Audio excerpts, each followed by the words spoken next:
this is where Beowulf actually gets to use his helmet. Where does Beowulf have to go in our reading for today? Go back to Grendel's mother?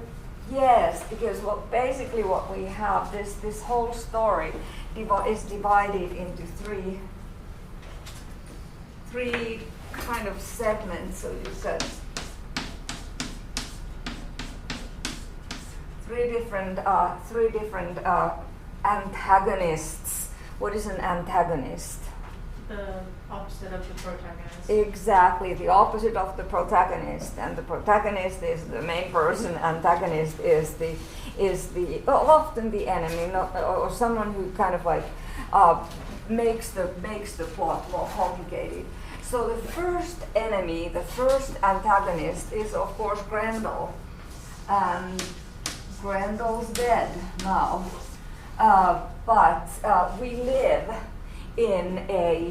they lived in a society where honor was dependent on what you do after your loved one, your person gets killed, and then the revenge is what was really actually expected.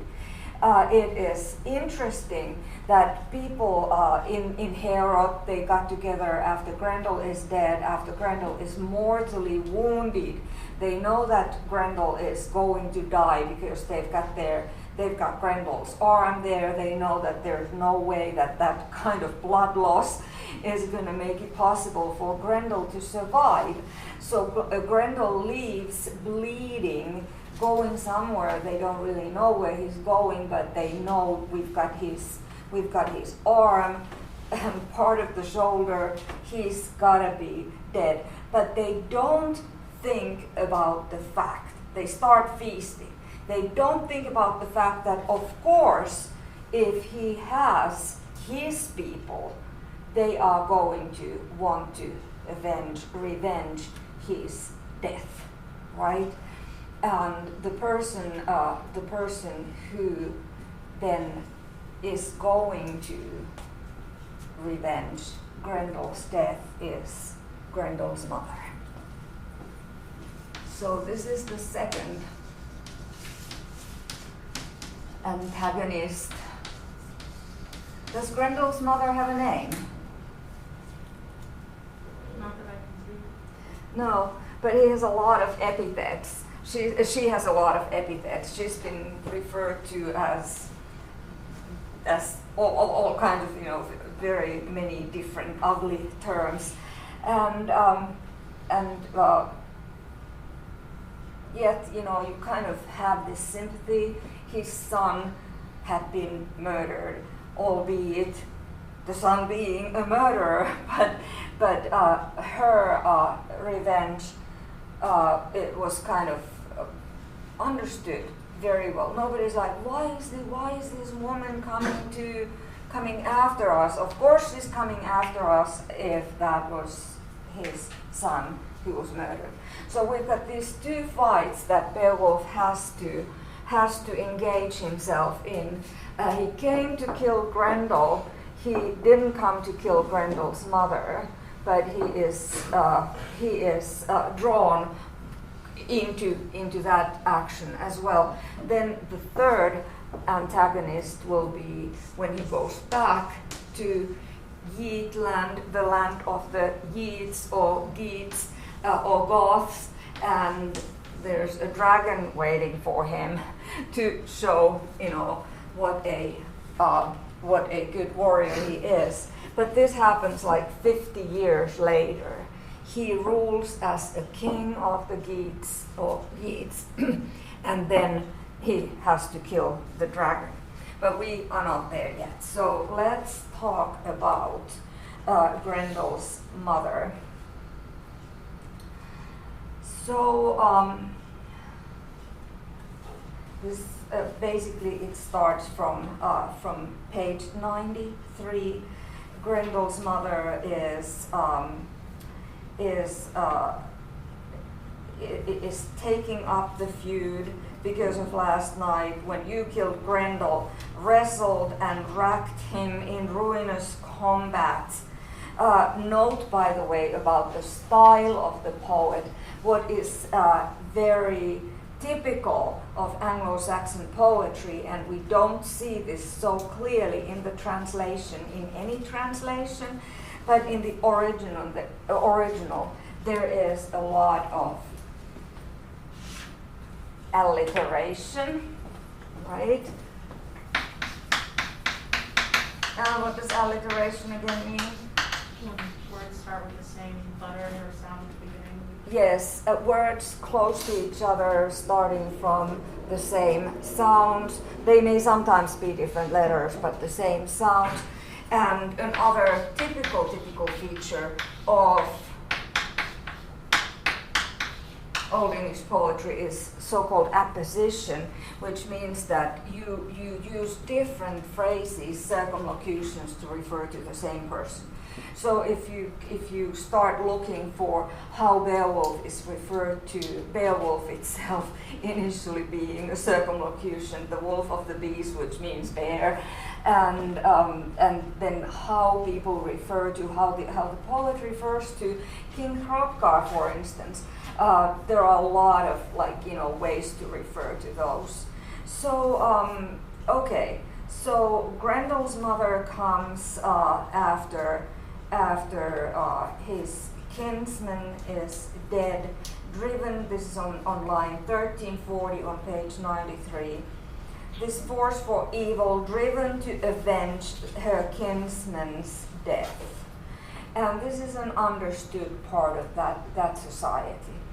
That there was an interesting way of dealing with, for instance, accidentally killing someone's kin person, and that was the concept of the were guilt, which means man price or man money. An Anglo-Saxon Saxon term, where we have kept that morpheme. It meant man, W-E-R, sometimes W-E-R-E, and that morpheme meant man, and we have lost that nice word in present-day English, except we use it for one compound word, which is werewolf, right? Werewolves are man-wolves, wolves that are kind of like half man, half wolves, and that's where we have kept. That's as far as I know, or if people know the term werewolf, of course it's there as well. But that was a concept that if you accidentally kill someone, or even not accidentally, people can come and, okay, I'll pay this money for the person's death. It's a little bit like insurance money nowadays. If someone is, if there's like medical malpractice and your loved one dies, you can sue for a certain amount of money. It's not unlike that kind of money. But in that society, people, okay, I'll pay. We'll see this even more when we go to Iceland and Norway with the Icelandic sagas and the Volsunga saga. We'll see this more. But this, you either get payment for a person who was dead, or you're kind of like obliged to revenge or avenge. This is what Grendel's mother is doing. She's grieving. Interestingly, it's, I don't know if you've heard this, this is a popular culture line.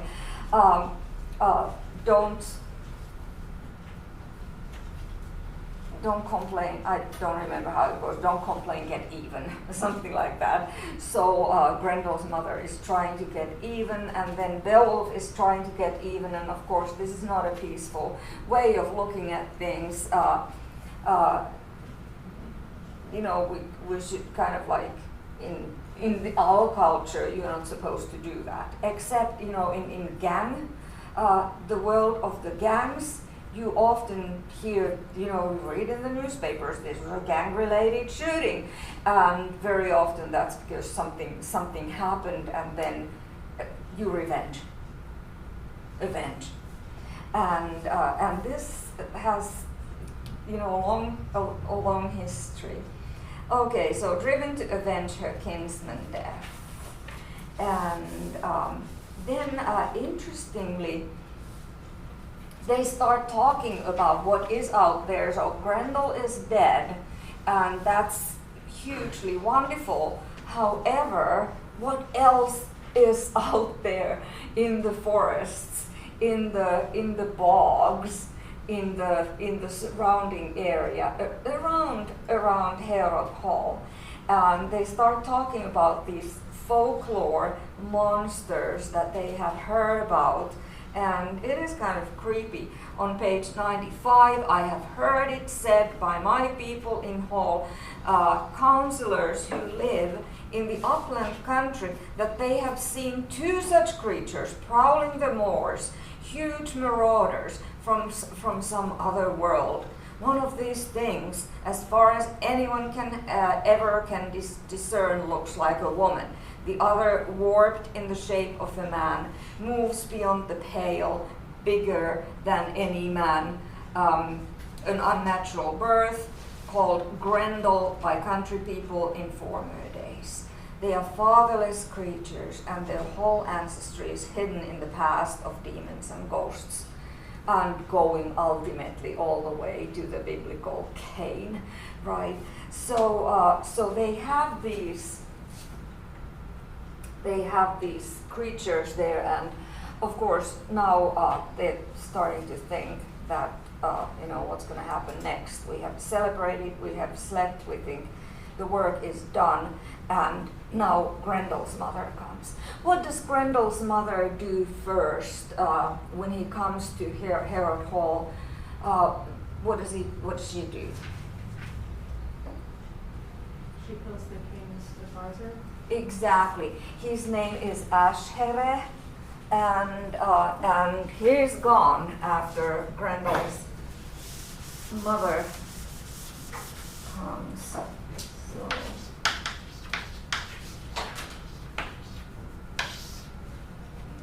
Yes, and whether Grendel's mother knew how close he was to the king, we don't know. The poem doesn't tell that, but that's actually whom she killed first. All right, so very soon, remember when Beowulf was fighting Grendel, he refused to use arms, and probably didn't have his helmet on either, but now he's going to fight the mother and is going to wear his helmet. There are a lot of these renditions, cartoon renditions of the story. Here we have especially of Grendel. If you just Google Grendel and images, you see a whole bunch of things. There Beowulf is depicted as this very blonde Viking looking. Of course, he is the stock of the Vikings. He comes from that part of the world, so not all that implausible. You see his muscles and everything. And then there's Grendel, who is quite impressive, but I don't know what you think of these different styles.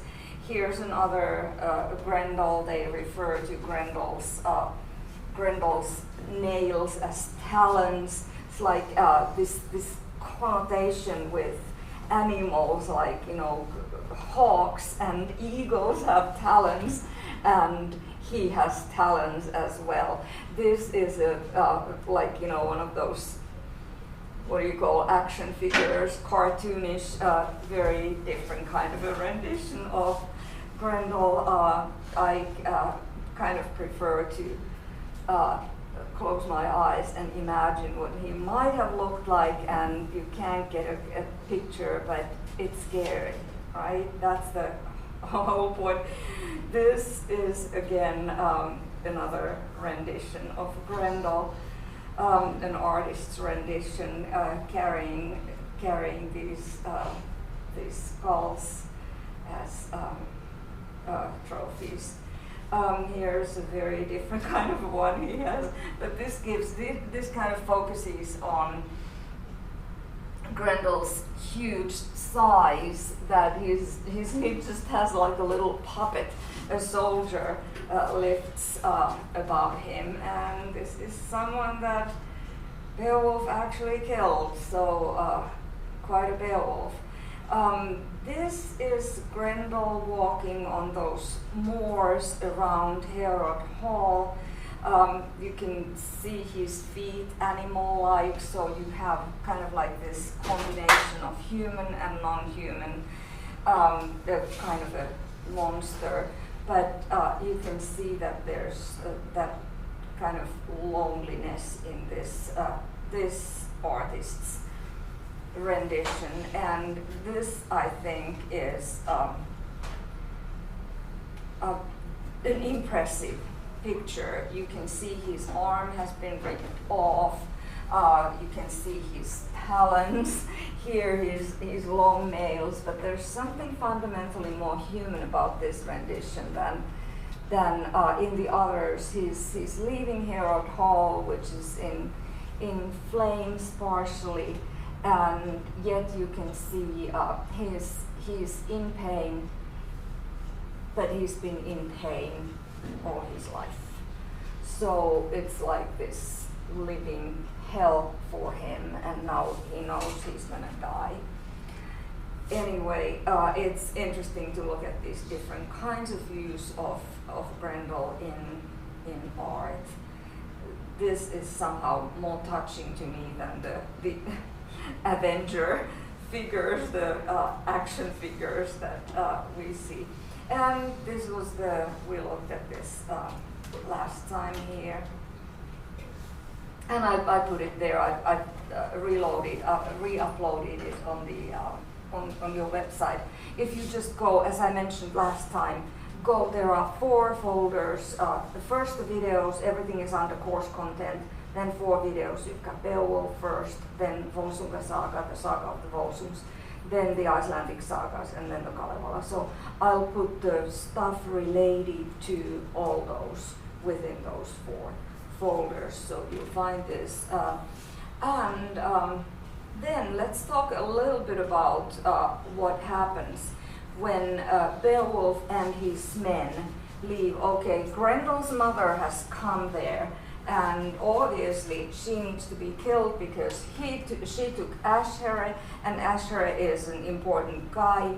The king is devastated to have lost his advisor, his close friend, one of his trusted men, and then they take their horses and they start going after where they think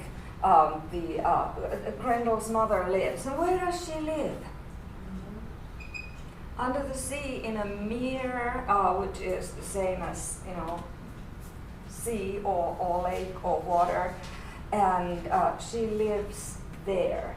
And it probably is like, you have to dive there, go through the water, and then there probably is some kind of a ledge there where the fight then happens. So do all the men go down there, down the mere, down the lake, down the sea with Beowulf?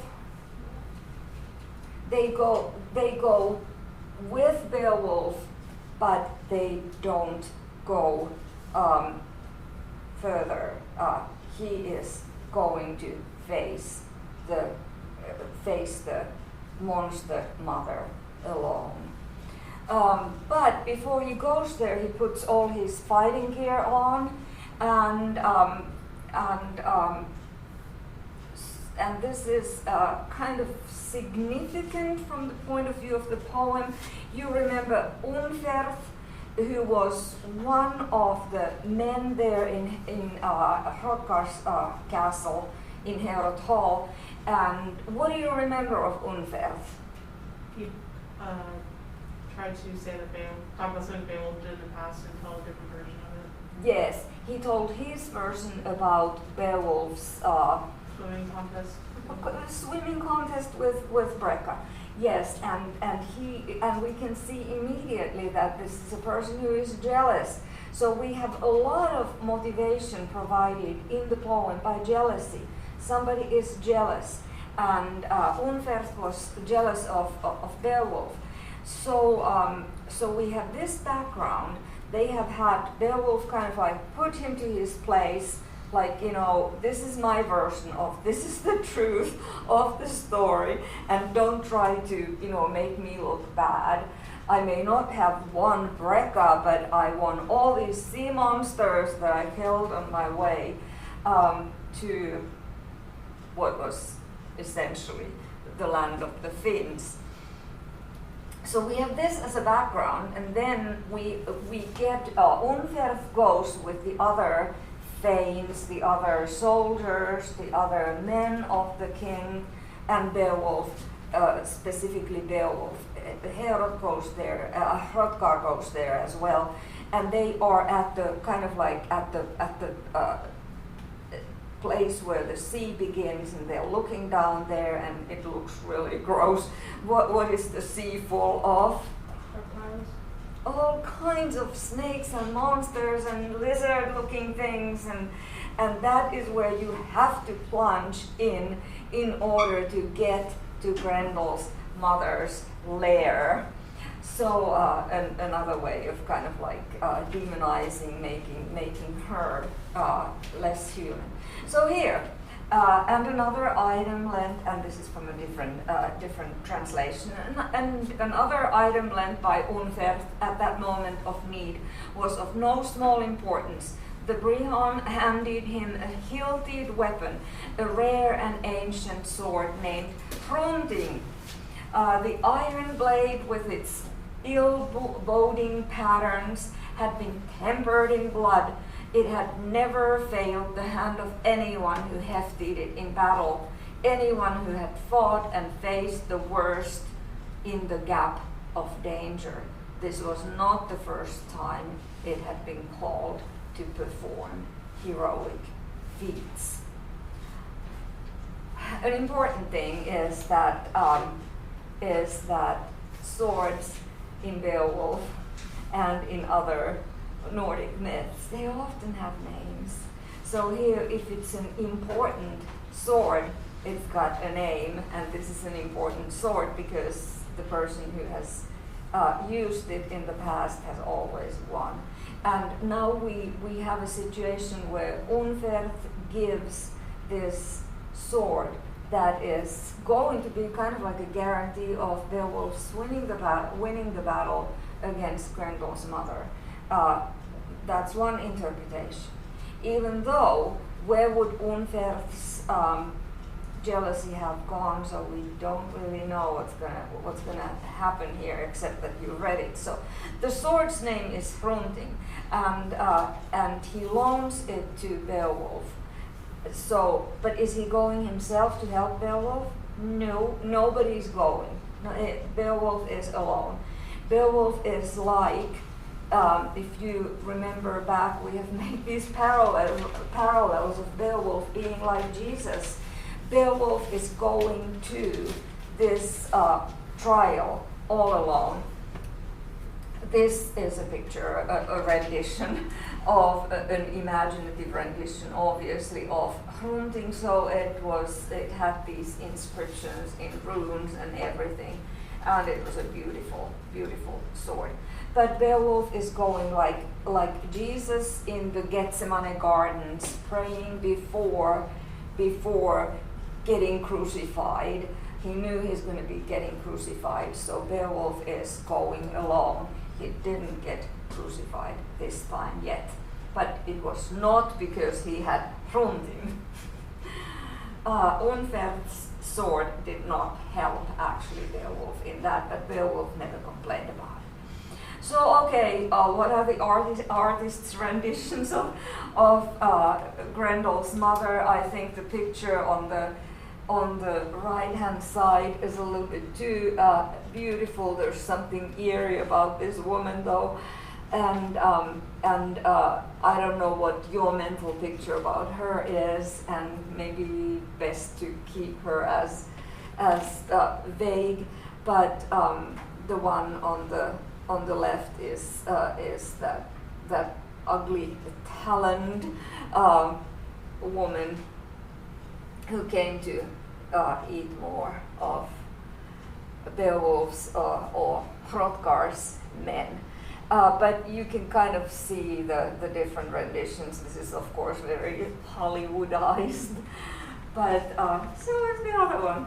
I don't know. Anyway, you can find all kinds of things when you just Google Beowulf. Here's the story in a cartoon line. So Beowulf, Grendel's mother has taken a dear friend of ours, says Hrothgar the king. Our only help again lies with you. So here's Beowulf saying, okay, I will go and defeat her and gain even more fame. And Hrothgar says, Grendel's mother is hidden in her terrible home in a place you've not seen. Seek it if you dare. So Beowulf swam down to the bottom of the lake to face Grendel's mother, and there is another, on the third panel here, another rendition of Grendel's mother. He swam down to the depths, and then he saw the mighty water witch, and swung his sword, but it wasn't enough, and it broke in half. So this is Hrunting, the supposedly invincible sword, and it doesn't work on Grendel's mother. But what do you remember of swords against Grendel himself in the first battle? They didn't work on him. They didn't work. It's like, they just don't. It's like, it's as if these people are made out of stone. So it's the similar kind of situation. Hrunting did not work, but of course there's something magic about these weapons as well. Okay, let's finish this. So Beowulf was in trouble, as many other sea monsters also joined in on the fight, almost killing him. Then he saw hanging on the wall a heavy sword hammered by giants, strong and blessed with their magic.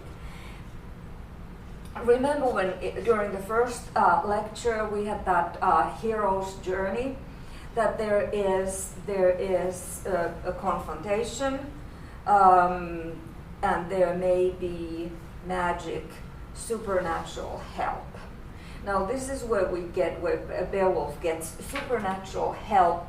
It is the sword of the giants that Grendel's mother had there on her wall. And so Hrunting is not working, so he throws Hrunting away, and he sees this. He tries to fight with his bare hands. He tries to fight Grendel's mother, and he thinks that surely I'm going to, lose. I'm going to die. And then he sees this supernatural. He doesn't know it's supernatural, but he sees this huge sword on the wall. He picks it up. It's the sword of the giants from the past. It's got all kinds of inscriptions, and that works. This is the supernatural help that came to rescue Beowulf in that situation. So Beowulf then lifted the sword and struck the monsters down, killing them.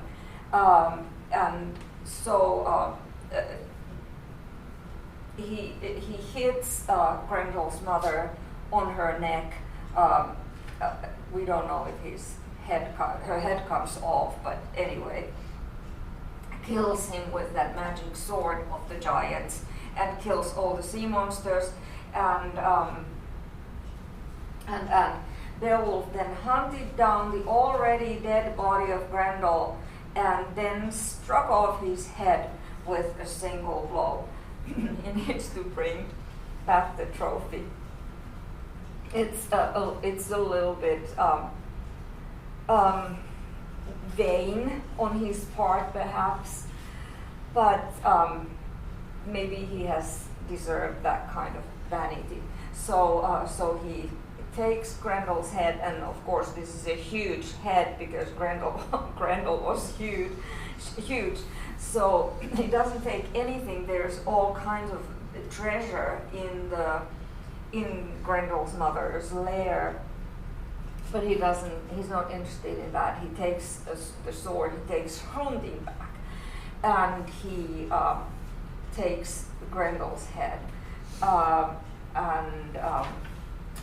and severed head, takes it back. He sought Hrothgar to salute him and show Grendel's head. He carried that terrible trophy by the hair and brought it straight to where they sat. Beowulf had freed the Danes from all the monsters. So there's the whole thing, the central part of Beowulf in just 6 cartoon panels. Here you can see Hrothgar's or Beowulf's men probably carrying Grendel's head, and it was so heavy that one person couldn't carry it. However, because Beowulf has these supernatural powers, he was able to bring it up. Of course, it didn't weigh so much in the water, but anyway, so they're taking it back. And here is something. Let's see if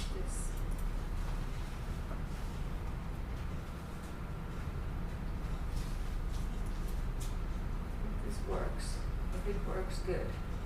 This is just silly. Beowulf was written a little over 1,000 years ago, and it's one of the oldest English texts that still exist. And that's English with big glowing air quotes, by the way, as it was written in Old English. Now, you might have Old English confused for that stuff Shakespeare wrote, you know, all those forsooths and verilies and whatnot, but that's actually early modern English. Now, failing that, you might think that messy language Chaucer wrote the Canterbury Tales in must be Old English. You know, that stuff you can kind of read, but it's all written with weird spellings and pronounced like you've got a golf ball in each cheek. Well, I'm afraid that's only Middle English. No, if you want to know what real Old English was like, look no further than, oh, good lord, where do you start? One thing to note about Beowulf is that once you boil it down to its essential textual components, it's actually a remarkably short story, especially by epic poetry standards. This is because the style of writing at the time involved what amounted to drive-by exposition, where the narrator would, at random intervals, veer the story off course into a random tangent and explain huge, complex historical context to provide backstory for everything from a line of great kings to a small pile of gold. So when you cut out all that nonsense, you're left with a nice, simple story about how one man beat the crap out of 3 giant monsters, became the king of a small country, and inspired all the coolest parts of both J.R.R. Tolkien and Skyrim. This is good for me because, in case you haven't noticed, I love to talk. And in between the simplicity of the story and the shortness of the text, there is plenty of time for me to ramble on about the idiosyncrasies of Beowulf without exceeding my arbitrary time limit. For instance, did you know Beowulf literally means Beowulf, which itself was a colloquialism translated to bee hunter, which in turn just meant bear? Well, you do now. So our story begins with some backstory. Yeah, I know what I said, but this part is actually pretty cool, so roll with it. Once upon a time in ancient Denmark, there was a great king named Shield-Shaven. He doesn't appear in this book. But Shield had a mighty son, Beowulf, who became an equally mighty king when Shield died. However, despite the name, this was a different Beowulf, who also does not appear in this book. Beowulf, still not that one, in turn had a son, Halfdan, who sparked a long-standing feud between his family and the Hecbards by getting himself killed by Froda, an ancient Danish king and lord of the Hecbards who also might have been his brother. And none of this appears in the book either. Isn't this fun? But Halfdan managed to have 4 kids before he died, although one of their names has been lost. The 3 kids we know about were Hrothgar, Helga, and Hrothgar. No relation. Now, among these kids, Hrothgar actually does appear in our story. Basically, he won some big war and got himself crowned king as a result, and decided to use his newfound wealth and power to build himself the ultimate party venue, a huge mead hall he named Herod. There he and his thanes spent their days partying up a storm, and it is here that our story truly begins. But hey now, I hear you cry. I thought this story was supposed to be about Beowulf. I mean, it's his name on the cover. Apart from that fake-out guy with the same name 2 generations back, we haven't heard a thing about this Beowulf guy. What gives? Well, geez, you're pretty impatient, aren't you? I get your hopes up by telling you this story's gonna be short and this is how you behave? Shame on you. Besides, I wasn't finished. See, this story happened a long time ago, in that magical, poorly defined time period in which it was widely accepted that ghoulies, ghosties, and long-legged beasties of all ages were just sort of roaming around causing trouble. And in Hrothgar's neck of the woods, the nastiest of these monsters was an ugly piece of work named Grendel. Grendel, we learn, is a big, ugly giant descendant from the original bad guy, the biblical Cain, and he lives in a grody swamp near a lake full of monsters, called, aptly enough, the Lake of Monsters. But the construction of this new mead hall starts disturbing his natural habitat, largely because the sounds of the 24-hour party circuit happening 10 feet from his house cause him to become just a touch crankier than usual. Now, Grendel has a Grinch complex the size of East Texas, and when he hears the near-constant partying coming from Heorot, he gets a doozy of an idea of the terrible, awful variety. After all, the easiest way to stop the party is to kill everyone partying. Well, you gotta give him points for efficiency. So that night, Grendel scoots on over to the mead hall, busts down the door, kills 30 of the things, and skedaddles back on home. This violent party crashing becomes something of a nightly trend, which is disturbing for a variety of reasons, not the least of which being the fact that a rampaging hellbeast murdering a bunch of their friends didn't kill the party atmosphere the first time it happened. But we must not forget that these fine fellows were Nords, one of the most famously testosterone-poisoned cultures in all of human history, so it should come as no surprise that it takes several more late-night murder trips from Grendel before Hrothgar considers calling on their buddies, the Geats, for a little bit of help. Either he got tired of losing his thanes, or he got tired of replacing that stupid door every day. Either way, it's time to call in the cavalry. Enter the storm, Geats. Now that we've helped people customize and safe living neutral, we can finally do some beach reading. The Bachelor is back. Streaming live on ABC with YouTube Sorry about TV. this, you can't help. Led by Beowulf. See, I told you to get here. So Beowulf, right? This guy is just the coolest. Hrothgar has known him since he was a kid, and since then, Beowulf has made something of a name for himself doing some monster slaying. So Hrothgar asks what Beowulf's plan for dealing with Grendel is, and Beowulf is all like, well, you know, I've been thinking. Grendel's not really a warrior, because he doesn't use weapons, right? Well, I think it's only fair if when we fight, I don't use any weapons either. And everyone's like, that's a great idea! But an impending fistfight with a terrifying murderous giant is no reason not to party. Actually, in Nordic cultures, it was specifically a reason to party. So they get down with their bad selves in the Heorot for a while, but one of the warriors is doubtful of Beowulf's abilities. So this guy, Unferth, is like, hey, Beowulf, I heard you lost a week-long swimming contest to your buddy Brekka. Now how am I supposed to expect a loser like you to beat Grendel? And Beowulf is like, I'm afraid it's true. After swimming for a solid week in full plate armor, I'm afraid I can't say that I beat Brekka. But in my defense, I was slightly slowed down by the 9 sea monsters I killed along the way! So night falls, and Beowulf prepares himself for the upcoming battle by dumping all of his armor and weapons and waiting in the Heorot for Grendel to come astounding by. And soon enough, Grendel busts down the door and encounters Beowulf. So they beat the ever-loving crap out of each other for a while and tear up the Heorot like crazy, and Beowulf wins by ripping off Grendel's arm with his bare hands. Ha! He's been disarmed! So Grendel flips out and runs back to the lake to bleed out in peace. Beowulf gives Grendel's arm to Hrothgar to hang from the Heorot's rafters, and having completed the Kill Grendel quest, King Hrothgar showers Beowulf with rewards, gives him access to his halls and gear, and probably also lets him buy a house in Whiterun. Unferth, that guy from earlier, apologizes for doubting Beowulf's abilities and gives him an heirloom sword named Hrunting as an apology present. They all start fixing up the Heorot, then use their newly repaired mead hall to get blackout drunk. Life is good.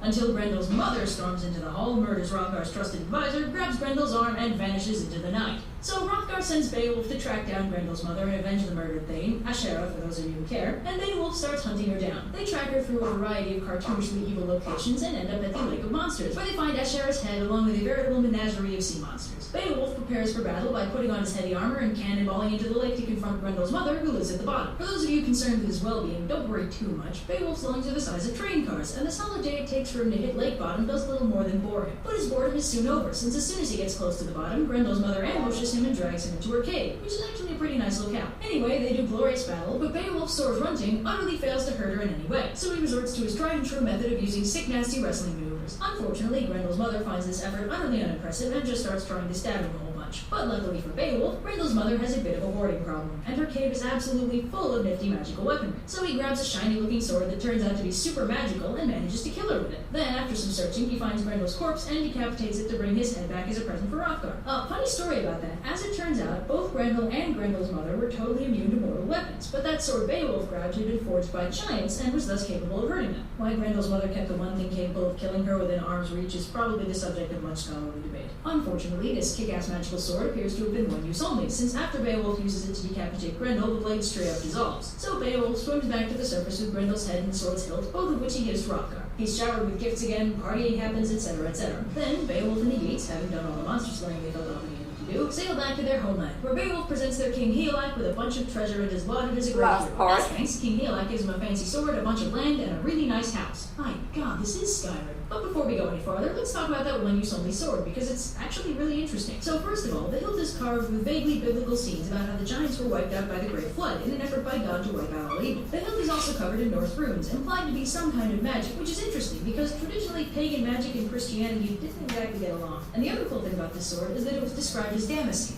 That is, having been put through the process to create Damascus steel. Now, for those of you who don't know, Damascus steel is a legendarily tough metal whose forging process has been lost, which has endlessly frustrated modern metallurgists since there are a ton of Damascus steel blades lying around, and you'd think we'd be able to reverse engineer something, but no, every time we try, we just keep finding weirder and weirder things about Damascus steel that makes us want to know how to make it even more. For instance, not only do the blades look super cool and magic, kind of like liquid metal, they've actually been shown to contain carbon nanotubes. Carbon goddamn nanotubes. How does that even happen? But anyway, back to Beowulf. So King Healak and his next of kin go the way of all badasses, and Beowulf finds himself crowned King of the Geats, who he manages to rule without incident for a solid 50 years. That is, until some rando manages to piss off a dragon by stealing a cup from its hoard. And hey, guess what? Beowulf has another monster to fight. For background, the dragon had been chilling for the past god knows how long in a barrel full of gold. The barrel was a burial mound for a troop of warriors from some ancient and noble race, and it had been filled to bursting with fancy treasure. The dragon lived there undisturbed until some tricksy hobbit snuck in and stole his favorite teacup or something. The dragon objects to this rather strenuously, and decides to hunt down the thief the old-fashioned way, by burning everything in sight on the principle that he's gotta hit the criminal eventually. And hey, if this is reminding you of anything...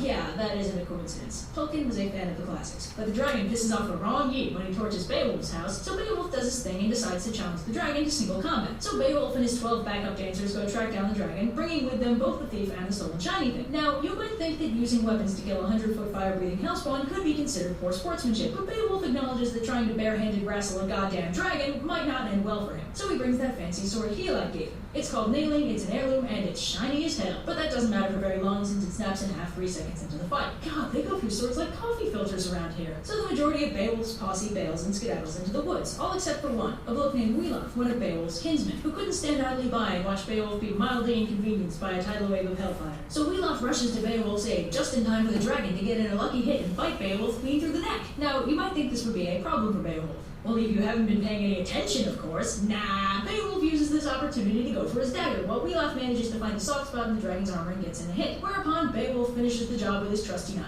So now the battle's over, you'd think Beowulf would start succumbing to that gaping neck wound of his, right? Nah, he's too cool to succumb to a little thing like massive blood loss. On the other hand, deadly dragon poison could certainly pose a problem. So Beowulf's actually dying, and he's like, Beowulf, come closer. I have one last request. Could you go drag the treasure out of the barrel so I can take one last look at the riches I just won? Yeah. So Beowulf zips into the barrel, comes back out with an armload of the shinies to the treasure, and Beowulf is like, thanks kid, have fun being the next king, and dies. So Beowulf, now King Beowulf, exiles the 11 dudes who ran away from the dragon, and the Geats retrieve the rest of the dragon's treasure and hold Beowulf's funeral. Then they set up a kick-ass barrow for Beowulf, reburying the dragon's treasure in with him, where, according to the text, it remains to this day. Don't get your hopes up though, some dragon probably already called dibs. Okay, there was the spoiler.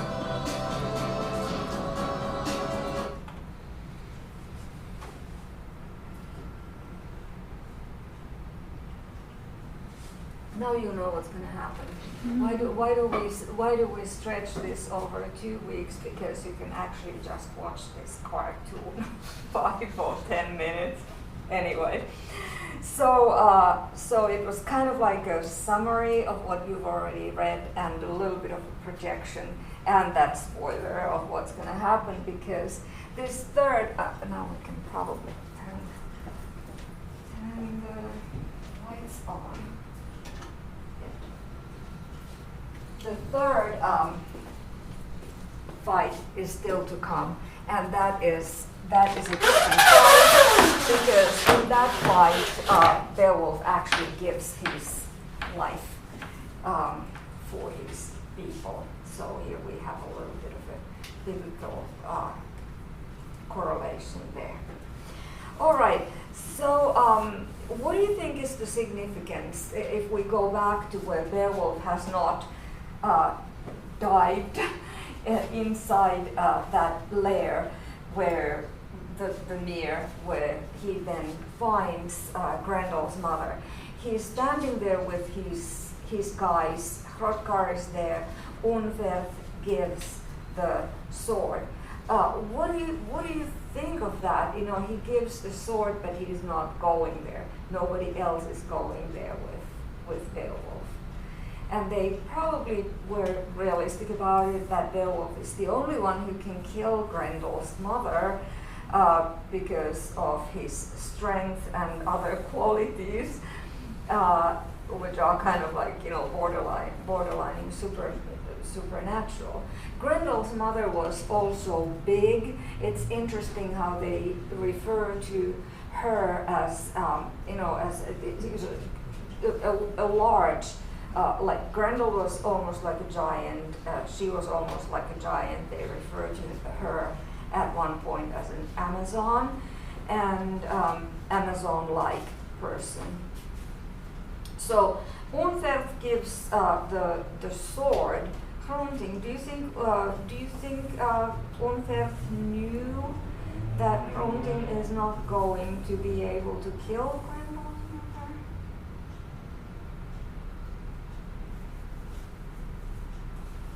There's been a lot of scholarly discussion about this. What do you think? I mean, because the text says that he's like jealous of Beowulf, or it's implied that he has a lot of jealousy.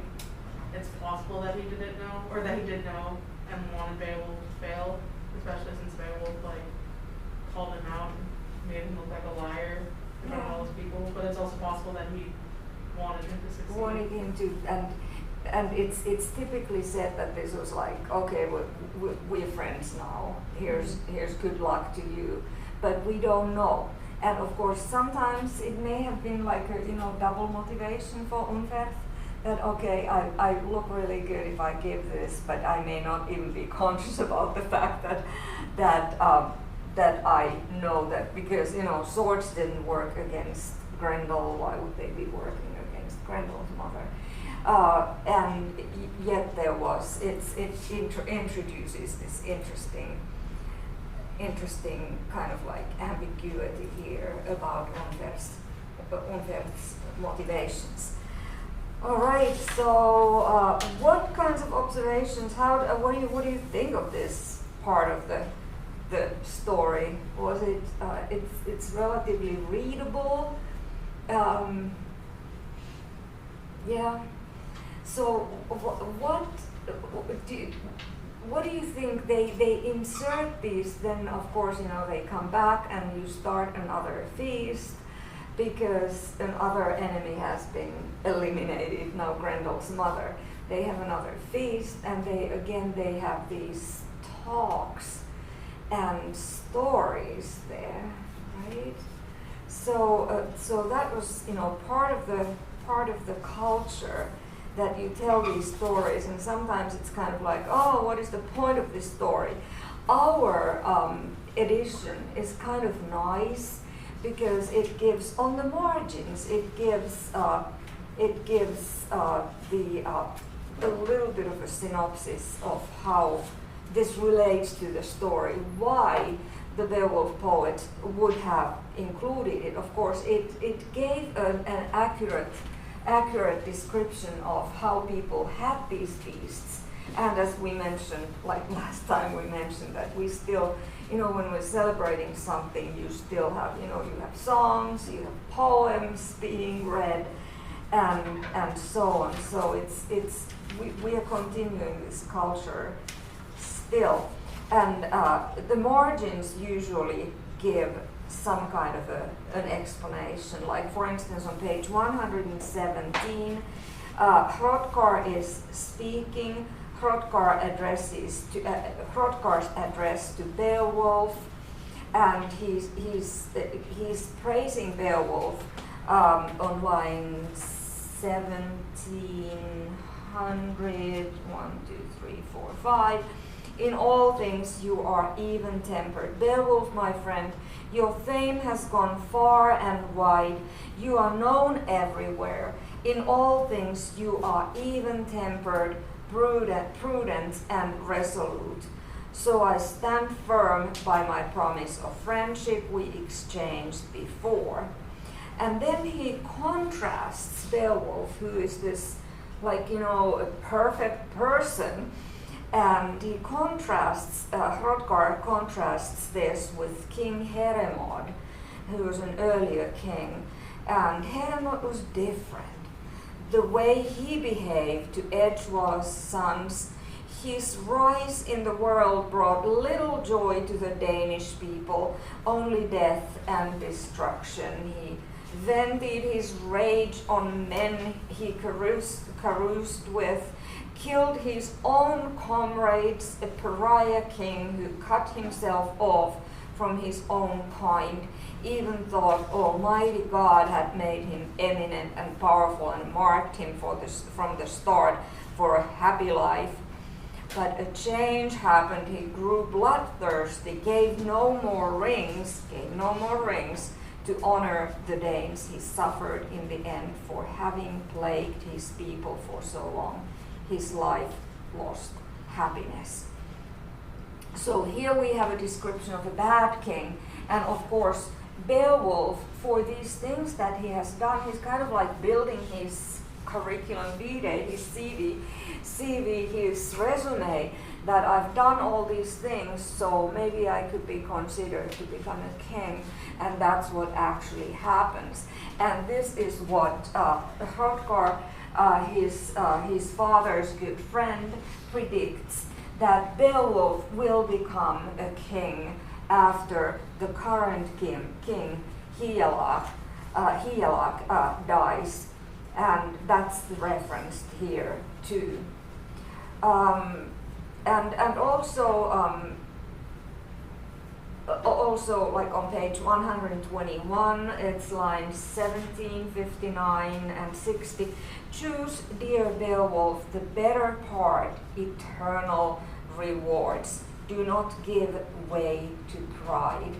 So we have like a characteristic of what a good king should be. Remember when we started, the first 11 lines of Beowulf end with a description of Schildschäfing, Chefson, and it ends with these words, that was God König, that was a good king. So you have this ideal of what a good king should be, because a good king is in charge of his people, and they should have these good characteristics. And in this world, they had really good ideas of what is good and what is bad. So be brave, be proud, but not proud of yourself, and it's kind of interesting that happiness comes when you are a good person. You have to care about your men. You can't be mean to them. You have to reward them with the treasures that you may have won. And so if you then turn to page 125, on the top of that page, warriors rose quickly, impatient to be off. Their own country was beckoning the nobles, and the bold voyager longed to be aboard his distant boat. They want to go back home. Task is done. The mission is completed. Then that stalwart fighter ordered Hrunting to be brought to Unferth, and bade Unferth take the sword, and thanked him for lending it. He said he had found it a friend in battle and a powerful help. He put no blame on the blade's cutting edge. He was a considerate man. So, of course, Beowulf could have said, thanks for the sword that you gave to me. It didn't work against Grendel's mother. But he doesn't. He chooses not to tell, so he tells a white lie. He had found it a friend in battle. and he was a considerate man, so he did not want to offend Unferth, and Unferth, as far as we know, never knows how Grendel's mother was killed. So you see all these religious references kind of like scattered all through the speeches, especially Hrothgar's speech, where he's referring to God and God's help and God's wisdom and so on. And this is an indication that this is a Christian poet, which we mentioned earlier, Christian poet writing about pagan times.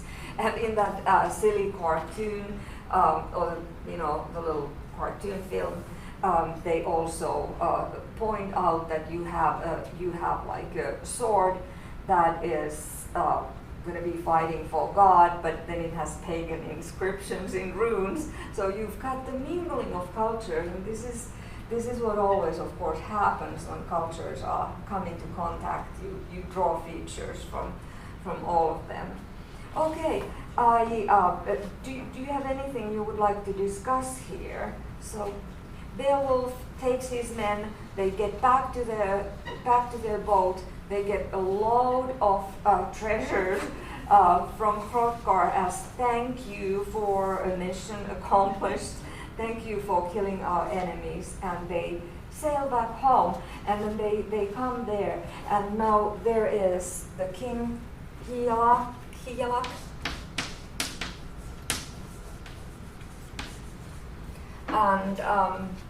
and his queen, whose name is Hygge.